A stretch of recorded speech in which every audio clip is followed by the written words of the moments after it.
अस्सलामुअलैकुम। मोहम्मद अज़ीज़ Siddique mess views के साथ हाजिर खिदमत है।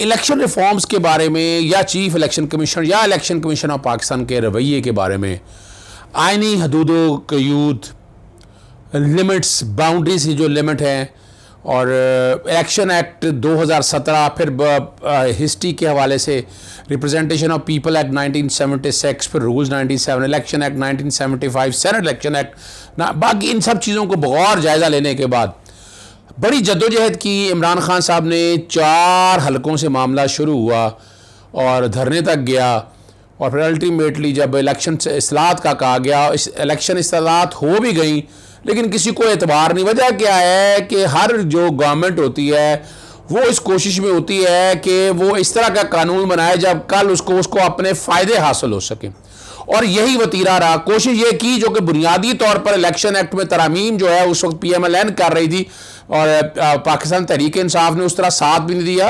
हाफ हार्टेडली उन्होंने ये सारा काम किया। पाकिस्तान पीपल्स पार्टी सारा दे तो नून लीग का ये वही है जिसमें तरमीम उन्होंने हल्फनामे में तब्दील करने की कोशिश की थी और बहुत बड़े एक डिसएडवांटेज था जो हमारे आईन पाकिस्तान की मुख्तलिफ प्रोविजंस की खिलाफ वर्जी थी। मामला उठा आपके सामने, शेख रशीद साहब ने, मौलाना अल्लाह वसाया साहब ने मामला उठाया और आज तक भी नवाज शरीफ ने उस बात पर इशू पर बात नहीं की है। मौजूदा गवर्नमेंट 13 निकाती एजेंडा और तकरीबन 49 के करीब तरामीम यानी इलेक्शन एक्ट के अंदर भी और आईने पाकिस्तान के अंदर भी जो तरामीम के कॉन्टेक्स्ट में है वो चीज़ें इंट्रोड्यूस कराना चाहती। बिलावल भुट्टो जरदारी ने तो कह दिया कि वो खुशाइन कहते हैं और इलेक्शन साफ और शफाफ कराने के हवाले से इस प्रोसेस में हिस्सा लेंगे। पाकिस्तान मुस्लिम लीग नून भागना चाहती है। देखिए ये सियासी जमात सबको असूली तौर पर तो इस वक्त तकरीबन सादा अक्सरियत आ चुकी है नेशनल असम्बली के अंदर भी और सेनेट के अंदर भी। तो इलेक्शन एक्ट में तरामीम पाकिस्तान तहरीक इंसाफ करना चाहे तो वो कर सकती है लेकिन आईन पाकिस्तान 1973 में अगर तरामीम करनी है तो 2/3 अक्सरियत चाहिए आर्टिकल 239 को सामने रखते हुए। पहले हम वो जिक्र कर लेते हैं कि आर्टिकल 239 को सामने आईन में तरमीम कहाँ चाहती हैं 226 के हवाले से जहाँ सीक्रेट बैलेट की बात हुई है। सेनेट के इलेक्शन के हवाले से ओपन और आइडेंटिफाइबल वोट से हो सकेंगे और इससे जो कहना ये है और कहना आज बाबर अवान साहब स्पेशल एडवाइज़र कह लें आप to the prime minister on पार्लियामानी अफेयर्स और फवाद चौधरी साहब वज़ीर इत्तलात ने मुश्तरका प्रेस कॉन्फ्रेंस की और पूरा एजेंडा या फ्रेमवर्क आप लोगों के सामने रखा। इलेक्शन कमीशन को सीधा करना है या सियासी जमातें चाहती हैं वाकई फ्री फेयर ट्रांसपेरेंट इलेक्शन हो। इलेक्शन कमीशन खुद कर सकती थी आइन के आर्टिकल 218(3) का लेकिन वो नजर आ रहा है कि वो टिल्टेड है। एक सियासी जमात या शोर पड़ जाए सोशल मीडिया बात आ जाए तो उसका टिल्ट उधर जाता है। ये नहीं देखना कि आइन और कानून क्या है। अब ये सारी चीज़ें जो देख रहे हैं और दूसरी जो इसकी बहुत बड़ी डिमांड थी वो दोहरी शरीयत पे जो पाबंदी है कि इलेक्शन नहीं लड़ सकते। ओवरसीज़ को पाकिस्तानियों को एक राइट देना चाहते हैं इलेक्शन लड़ने की नेशनल असम्बली के हवाले से भी जो कि नेशनल असम्बली भी सेनेट भी और सूबाई असम्बली भी आर्टिकल 63 बड़ा क्लियर है इस हवाले से जो दोहरी शरीयत को रोकता है पाकिस्तानी शहरी होने के वाले। इसीलिए आपने कई केसेस आपने देखे फैसल वाडा साहब का केस देखा, सादिया अब्बासी और बहुत से लोगों के केस आपने वो देखे हैं जो दोहरी शरीयत के हवाले से सुप्रीम कोर्ट के केसेस आपके सामने आ चुके हैं। एक आज और बात चल रही थी, चलते चलते मैं वो बात कह दूं कि नाहली के हवाले से जब मिस डिक्लेरेशन करते जब सगेशियस राइटस ऑनेस्ट नहीं कहते तो वो नाहली जो है वो असूली तौर पर तो ताउम्र है क्योंकि सादक अब जहाँ तक है या तो आइन ने लिमिट दी हो ना कि 5 साल यानी उसी आइन ने दी हो ये लिमिट जहाँ डिसक्वालिफिकेशन की बात है तौहीन अदालत में सजा हो तो 5 साल बाद आप इलेक्शन लड़ सकते हैं।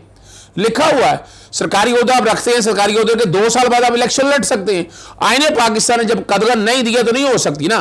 तो यहाँ भी उन्होंने कोशिश की थी इलेक्शन एक्ट के PMLN ने इलेक्शन एक्ट के अंदर तरमीम करना वो मामला चैलेंज हुआ। अब आपके सामने शॉर्ट में बाकी चीज़ें मैं आपको बताऊँगा क्या चाह रहे हैं। सबसे पहले जो तरमीम है वो सेक्शन 103 के तहत है जहाँ इलेक्ट्रॉनिक वोटिंग मशीन के कॉन्टेक्स्ट में कि आप जो वोट है ना एक तो बैलेट पेपर के ज़रिए और इलेक्ट्रॉनिक वोटिंग मशीन से आप वोट डालेंगे और वो टेक्नोलॉजी 2 तरह से है। जब दूर दराज इलाकों में हो तो आपको पता है इंटरनेट के ज़रिए कनेक्टेड होंगे, रिज़ल्ट सारे कंपाइल करने होंगे आपस में।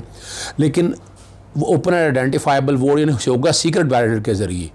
एक तो आप थंब इम्प्रेशन से बायोमेट्रिक से आप करेंगे, वोट कास्ट करेंगे, लेकिन साथ बैलेट पेपर भी निकलेगा प्रिंट होके। मैंने हाई कोर्ट बार के इलेक्शन में मैंने आपके सामने मिसाल दी थी, और वो तरीकाकार है, कोई मुश्किल नहीं है। इस पर डिबेट होनी चाहिए।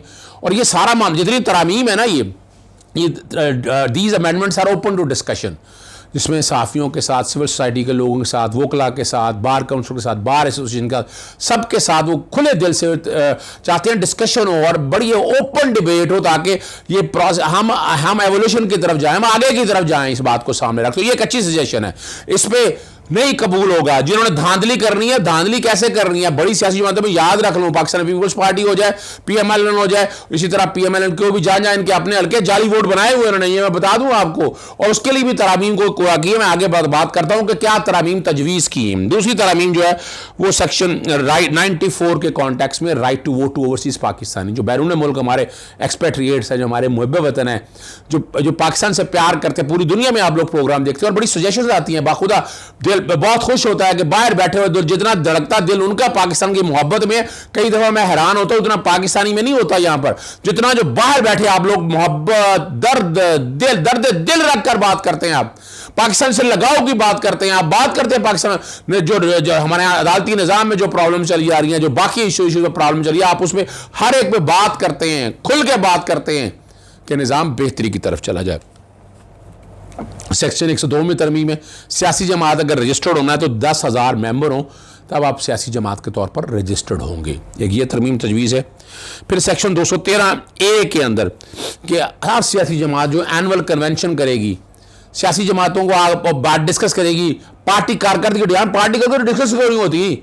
वो पार्टी लीडर है, जो मर्जी है वो स्याह करे, सफ़ेद करे, ख़ानदान को लेके जिसको मर्जी लेके, इस पे बड़े इश्यूज बनेंगे। लेकिन ये एक बहुत अच्छी तरमीम है जो ख़ास तौर पर एनुअल जो है ना कन्वेंशन होगी और आप उस पर बात कर सकेंगे। अगली तरमीम है और वो बड़ी ज़बरदस्त है कि जहाँ सेक्शन 15 के अंदर है, जो पोलिंग एजेंट्स और पोलिंग ऑफिसर्स के कॉन्टेक्स्ट में है। पोलिंग एजेंट बना देते हैं, वो सियासी जमातों के ताल्लुक़ वाले होते हैं, वो टीचर होते हैं या कहीं और जगह होते हैं, वो आप तैनात कर देते हैं।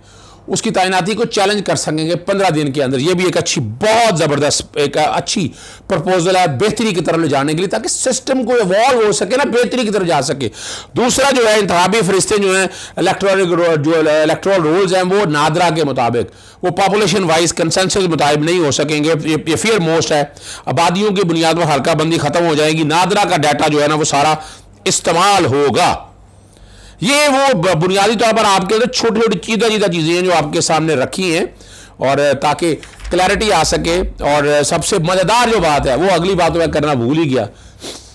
अभी सागदार देखें, सेंटर बने हुए हलफ लेने बाहर बैठे हुए हैं, और अनरिप्रेजेंटेड कॉन्स्टिट्यूशन अपना निसार अली खान साहब देख लें, ये 60 दिनों की एक कदगन लगाई है कि 60 दिनों के अंदर हलफ नहीं लेता तो सीट खाली होगी। ये बड़ी ज़बरदस्त तरमीम की है इन्होंने, और ये ज़रूरी थी इसके। यानी ये का मजाक बनाया वो आप भगौड़े हैं, भागे हुए हैं, जिस तरह भी पाकिस्तान निज़ाम है, आप एब्सकॉन्डेड डिक्लेयर हो गए हैं कानून से। राय फरार तो आपको तो राइट है ही नहीं, रिप्रेजेंटेशन ही नहीं है, इसलिए आपकी मीडिया पे आने पे पाबंदी लगी हुई है। तो ये वाला जो है ना, ये तरमीम बहुत पहले बता चुका था। ये फौरी तौर पर जितनी भी अमेंडमेंट्स है, डिबेट हो, इस पर ऑब्जेक्शन लिखे जाएं, और एज हुन एज सारी की सारी इसके अलावा और बहुत सी तजावीज़ें वो देंगे। हम भी बातें करेंगे इस कॉन्टेक्स्ट के हवाले से। जहाँ पार्टी का मंशूर पे अमल नहीं करती है, अगर पार्टी मंशूर पे अमल नहीं करती है, तो पार्टी के लीडर्स को या MNA या उस मिनिस्टर को दैट शुड बी आंसरेबल। उनके भी कुछ कॉन्टेक्स्ट में कोई एनफोर्सेबिलिटी हो ना कहीं कि आप जो वोट लेके आगे करते नहीं, इसमें भी तरामीम होनी चाहिए। इसमें मैं सजेशंस दूंगा आगे, ताकि बेहतरी की तरफ की जाए। बुनियादी मकसद ये है कि ट्रांसपेरेंसी आ सके, लेवल प्लेइंग फील्ड हो सके, और हम अपनी मर्जी के नुमाइंदे चुन सकें। They should be answerable. Article 17 देख लेना, राइट टू एसोसिएशन है, सब्जेक्ट टू रीजनेबल रिस्ट्रिक्शन है। और दूसरा जो है कि सियासी जमातों के अंदर जब ये बात करते हैं, आप इदारों के बारे में बात करते हैं, आप यानी नैब के इदारे के बारे में बिला वजह बात कर रहे हैं, जाए अदालतों में जाकर लड़े, और वो पॉलिटिकल बहस खत्म होनी चाहिए। ये तजलील करते हैं, आप तौहीन कमिट करते हैं पाकिस्तान की अदालतों को। ठीक है, कंटेम्प्ट ऑफ कोर्ट का कानून मौजूद है, लेकिन there should be certain barriers कि वो होने चाहिए, ताकि आप चीज़ें, यहां भी तरामीम की ज़रूरत है। और ड्रास्टिक अमेंडमेंट्स की ज़रूरत है। ये कुछ चीज़ें सारी सामने आती हैं तो यकीनन अमेंडमेंट्स हम भी तजवीज़ करेंगे। आप लोगों से भी गुजारिश है कि आप क्या चाहते हैं कि इलेक्शन एक्ट के अंदर, इस प्रोसेस के अंदर क्या क्या तरामीम हुए, बताएं, हमें ज़्यादा से ज़्यादा बताएं। मैं आपके बात कह रहा हूं कि मैं कोशिश करूंगा कि वो सारी अमेंडमेंट्स पर मैं लेके जाऊं। मैं पार्लियामेंट में तो बात शायद ना कर सकूं, लेकिन मैं वजारत कानून को और वज़ीर आज़म को, सदर पाकिस्तान तक ये तजावीज़ भिजवाऊंगा कि ये तरामीम इनकॉर्पोरेट करें। स्पीकर नेशनल असम्बली को, चेयरमैन सेनेट को, इन सब तक ये चीज़ें लेकर जाएंगे ताकि चीज़ें को बेहतरी की तरफ जा सके, सिस्टम को बेहतर हो सके। आप लोग इस पर आवाज़ उठाएं और खुलकर आवाज़ उठाइएगा।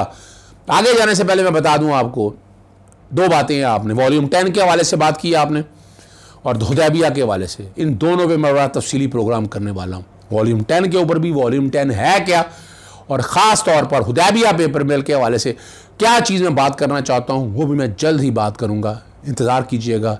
अस्सलाम वालेकुम, खुदा हाफ़िज़, पाकिस्तान जिंदाबाद।